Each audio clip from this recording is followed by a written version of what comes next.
প্রিয় দর্শক, আসসালামু আলাইকুম।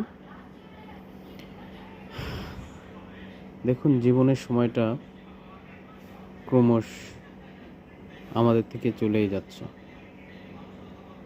থামছেই না। আমরা থামছি, রেস্ট নিচ্ছি, অপেক্ষা করছি আজকের কালকে করব,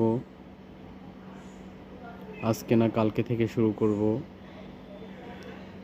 এরকম নানাবিধ চিন্তাভাবনা আমাদের, কিন্তু আমাদের সময় কিন্তু চলেই যাচ্ছে।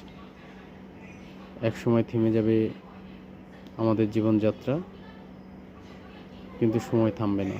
সে তার কন্টিনিউয়াসলি ডিসিপ্লিনের মধ্যে রেগুলেশন মেনটেন করে সামনে এগিয়ে যাবে। তার থামার কোনো জো নেই। ধন্যবাদ সকলকে।